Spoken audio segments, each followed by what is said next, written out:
الرحمن الرحیم الحمدللہ رب العالمین والصلاة والسلام علی رسولہ الکریم اما بعد۔ ہمیں ناقض اسلام، چوتھا ناقض اسلام سن رہے ہیں، اس کے آخری حصہ انشاءاللہ آج کیا ہے بولے تو طاغوت، یعنی طاغوت کے فیصلے سے ہمیں راضی نہیں ہونا ہے۔ تو ہمیں طاغوت کو معلوم کرے تو ہم بچ سکتے ہیں نا۔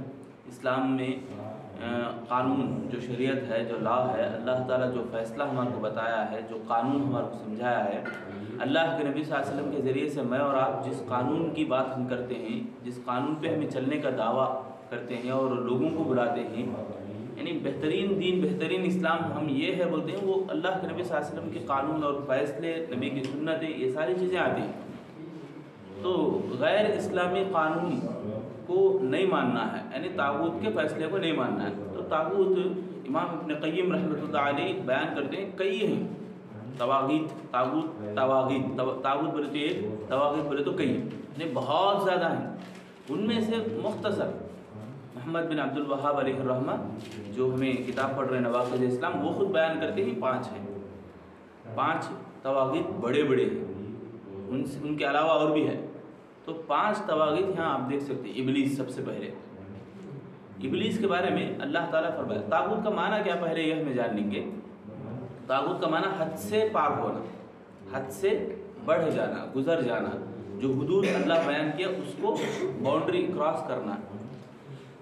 جیسا اللہ تعالیٰ نے فرمایا، انا لما طغى الماء حملناكم في الجاریہ، نوح علیہ السلام کی کشتی کب پانی میں تیری؟ جب پانی زیادہ ہو گیا، جب پانی زیادہ ہو گیا تو کشتی ہم نے نکالی، اللہ تعالیٰ فرماتے۔ تو طاغوت کا معنی یہ ہے کہ حد سے بڑھ جانا، حد سے پار ہو جانا، یعنی حدود جو ہے اس کو کراس کر دینا۔ سب سے پہلے ابلیس کے بارے میں اللہ تعالیٰ فرماتے ہیں، وَإِذْ قُلْنَا لِلْمَلَائِكَةِ اسْجُدُوا لِآدَمَ فَسَجَدُوا إِلَّا إِبْلِيسَ أَبَى وَاسْتَكْبَرَ وَكَانَ مِنَ الْكَافِرِينَ۔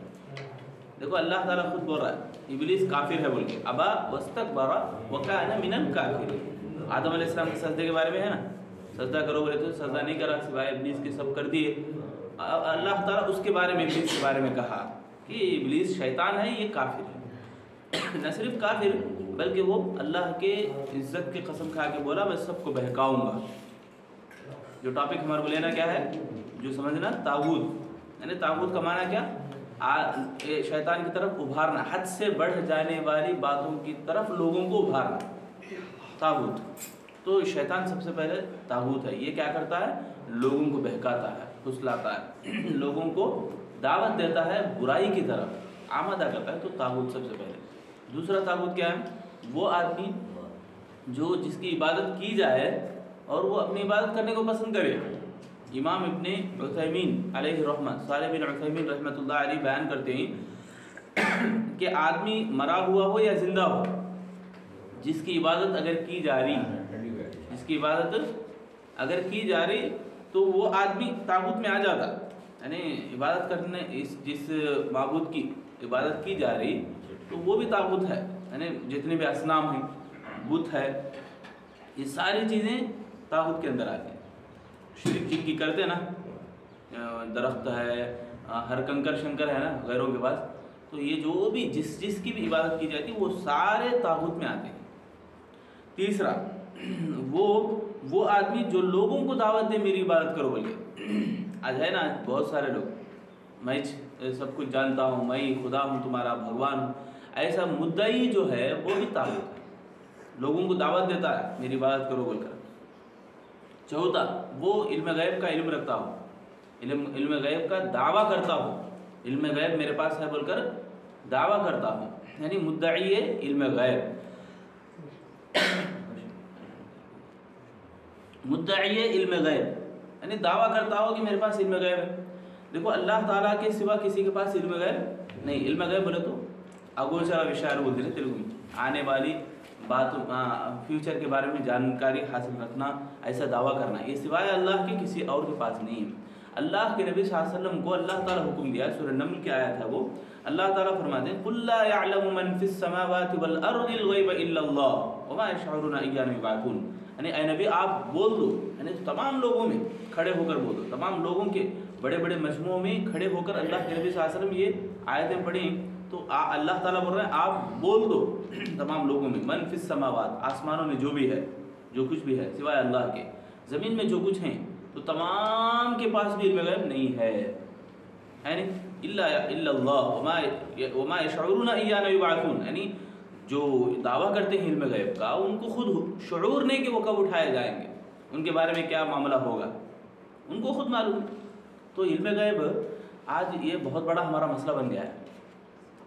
چھوٹے چھوٹے بھی کیا کرتے ہیں، بولتے ہیں یہ ہوتا دیکھا پھر اور وہ کرتا دیکھ، نہیں، یہ جو بھی باتیں بولتے ہیں زبان کو سنبھالنا ہے۔ کیا واقعی وہ ایسی بات ہے کہ وہ جانتا ہے، یعنی علم غیب کا دعویٰ اس کے پاس ہے نہیں؟ سوچنے کی بات، ہاتھ دیکھنے والے کتنے نہیں ہیں آج، بیٹھے بیٹھے لوگوں میں ہاتھ دیکھ تو لا بول کے لکیر انگلی کے نیچے سے گئی بولے تو شادی اس کی اچھی ہوتی۔ سنیے تمہیں بکواس ہے، یہ سب بھی بیکار باتیں ہیں۔ کون تو بھی غیر آ کے بیٹھا چار اس میں مجمع میں تو وہ ہاتھ دیکھ کے بول دیتا ہاں لکیر چھوٹی ہے تو لڑایا ہوتے دیر کو، جھگڑے ہوتے۔ ہاں استغفر اللہ، بہت بری بات ہے یہ، لوگوں کے اندر کہاں سے آ گئی یہ باتیں؟ کیا واقعی وہ جانتے ہیں علم غیب کا دعویٰ؟ یہ شیطانی اور طاغوتی فعل ہے، طاغوتی کام ہے، یہ شیطانی کام آئے ہیں سب بھی۔ تو یہ علم غیب کا دعویٰ کرنے والا بھی طاغوت ہے، یہ بھی کیا کرتا ہے، لوگوں کو بہکاتا ہے۔ سورہ جن کی آیت بھی میں نوٹ کیا ہوں آپ کے سامنے، سورہ جن میں اللہ تعالیٰ فرماتے ہیں عالم الغیب فلا یظہر علی غیبہ احدا الا من ارتضی من رسول فانه يسلك من بین یدیہ ومن خلفہ رصدا، یعنی غیب جاننے والا وہی ہے جو اللہ رب العالمین کے سوا کوئی نہیں ہے، یعنی وہی اکیلا اللہ ہے۔ اللہ تعالیٰ کسی کو یعنی اپنے رسولوں میں سے بتانا چاہتا ہے تو بتاتا ہے۔ علم غیب کا دعویٰ کرنے والے بھی طاغوت میں آتے ہیں۔ پانچواں لاسٹ، جو اللہ کی نازل کردہ شریعت کو چھوڑ کر غیر قانونی، غیر اسلامی، غیر الہی، یعنی اللہ کے قانون کے علاوہ جو بھی شریعت ہے اس کو مانے، اس کی آیت ہمیں اس سے پہلے سورہ توبہ میں نوٹ کریں گے، اتخذوا احبارهم، سورہ توبہ 31 نہیں توبہ 9، سورہ توبہ آیت نمبر 31، سورہ نمبر 9 آیت نمبر 31، اس میں میں آپ کو بتایا ہوں اتخذوا احبارهم ورهبانهم اربابا، اس میں کیا ہے، یعنی علماء سو کی طرف دعوت دیتے ہیں۔ عدی بن حاتم نے کہا تھا حقیقت ایسی نہیں ہے کہ وہ عبادت نہیں کرتے، حقیقت ایسی ہے کہ وہ عبادت نہیں کرتے، تو اللہ کے نبی نے فرمایا کہ حلال کو حرام، حرام کو حلال نہیں کرتے، تو ہاں ایسی تو بات ہے، تو اب یہی اسے قانون کو نہیں ماننا ہے، اسلام کو نہیں ماننا ہے۔ یعنی بتانے کی بات یہ ہے کہ آدمی اپنی پوری ذلت و خواری کسی اور کو دے دے، مطلب کیا، میرے اوپر تمہارا پورا اختیار ہے، ایسا کہہ دے، یہ سوائے اللہ کے کسی اور کے سامنے نہیں بول رہا ہے نہیں، میں میری جو بھی عزت ہے، میری جو بھی ذلت ہے، وہ ساری چیزیں میں تمہارے کو اٹھا کے دے دیتا ہوں، تو گویا آدمی کافر ہو گیا۔ وہ جو اپنے آپ کو سر جھکانے کی بات ہے وہ بھی اس میں آ جاتا ہے، میں تمہارے سامنے سر جھکاتا ہوں، کہ اللہ کے سامنے کے علاوہ کسی اور کے سامنے سر نہیں جھکانا ہے۔ تو یہ ساری باتوں کے اندر جو بات معلوم ہوتی ہے ہمیں وہ یہی ہے کہ اپنے عزت اور وقار کا جو حق ہے وہ سوائے اللہ کے کسی اور کے سامنے نہیں ہے۔